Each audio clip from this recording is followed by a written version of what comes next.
بسم اللہ الرحمن الرحیم۔ صرف 5 منٹ کا مدرسہ قرآن و حدیث کی روشنی میں 9 محرم الحرام۔ نمبر 1، اسلامی تاریخ۔ حضرت ادریس علیہ السلام حضرت ادریس علیہ السلام مشہور نبی ہیں۔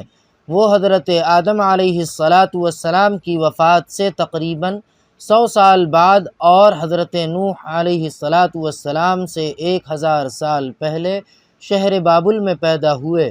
انہوں نے حضرت شیس علیہ السلام سے علم حاصل کیا، علم نجوم، علم حساب، سلائی، ناپ تول، اسلحہ سازی اور فن تحریر و کتابت کے موجد اور بانی حضرت ادریس علیہ السلام ہیں۔ ان کے زمانے میں متعدد زبانیں بولی جاتی تھیں۔ اللہ تعالیٰ نے ان کو ساری زبانیں سکھائیں، چنانچہ وہ لوگوں سے انہی کی زبان میں بات چیت کیا کرتے تھے۔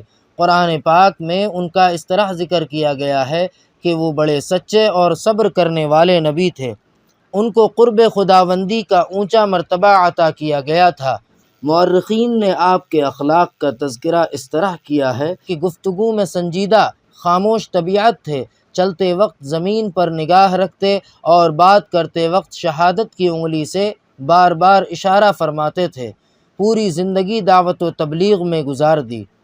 نمبر 2، اللہ تعالیٰ کی قدرت، چاند کے فوائد۔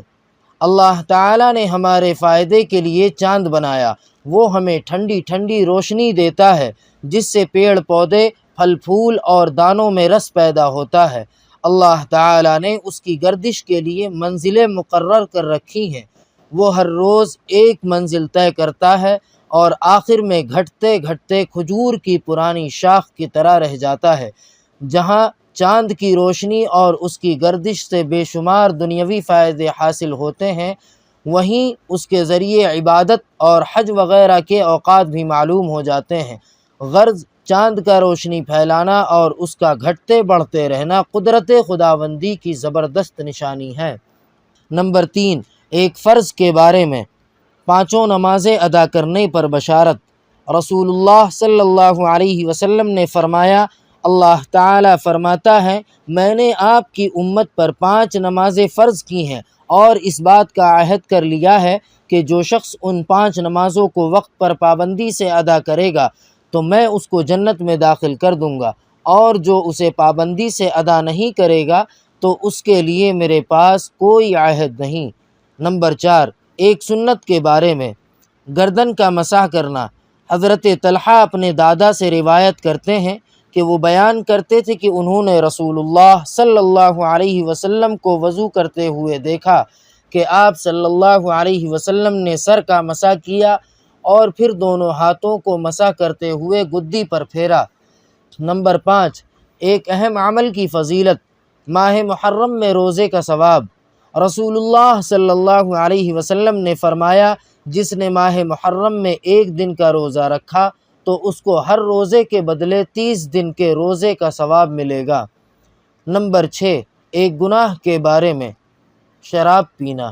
حضرت ابن عمر رضی اللہ تعالی عنہ نے فرمایا، اگر کوئی شخص شراب پی کر نشے کی حالت میں مر گیا تو گویا کہ وہ کافر مرا۔ نمبر 7، دنیا کے بارے میں۔ دنیا میں سادگی اختیار کرنا۔ رسول اللہ صلی اللہ علیہ وسلم نے فرمایا، اے عائشہ، اگر تم قیامت کے دن مجھ سے ملنا چاہتی ہو تو بس تمہارے لیے اتنا ہی مال کافی ہے جتنا ایک مسافر کے پاس ہوتا ہے، اور اپنے آپ کو مالداروں کی صحبت سے بچائے رکھنا اور پرانے پھٹے ہوئے کپڑے کو پیوند لگا کر استعمال کرتی رہنا۔ نمبر 8، آخرت کے بارے میں۔ جنت کے پھل۔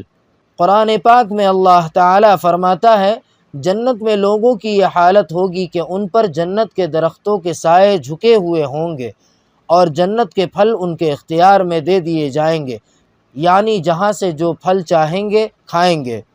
نمبر 9، طب نبوی سے علاج۔ نماز میں شفا۔ حضرت ابو ہریرہ رضی اللہ تعالی عنہ فرماتے ہیں کہ میں نماز سے فارغ ہو کر آپ صلی اللہ علیہ وسلم کی خدمت میں آ کر بیٹھ گیا، پھر آپ صلی اللہ علیہ وسلم نے میری طرف توجہ فرماتے ہوئے ارشاد فرمایا، کیا تمہارے پیٹ میں درد ہے؟ میں نے کہا جی ہاں یا رسول اللہ۔ تو آپ صلی اللہ علیہ وسلم نے فرمایا اٹھو نماز پڑھو کیونکہ نماز میں شفا ہے۔ نوٹ: نماز اہم ترین عبادت ہونے کے ساتھ بہت سی روحانی اور جسمانی بیماریوں کا علاج بھی ہے، اس لیے نماز کو عبادت سمجھ کر ہی ادا کرنا چاہیے۔ نمبر 10، قرآن پاک کی نصیحت۔ قرآن پاک میں اللہ تعالیٰ فرماتا ہے کہ تم ان لوگوں کی طرح مت ہو جانا جو آپس میں ایک دوسرے سے جدا ہو گئے اور اختلاف کرنے لگے جبکہ ان کے پاس صاف صاف دلائل آ چکے تھے، ایسے ہی لوگوں کے لیے بڑا عذاب ہوگا۔ سبحان ربک رب العزت عما یصفون وسلام علی المرسلین والحمد للہ رب العالمین۔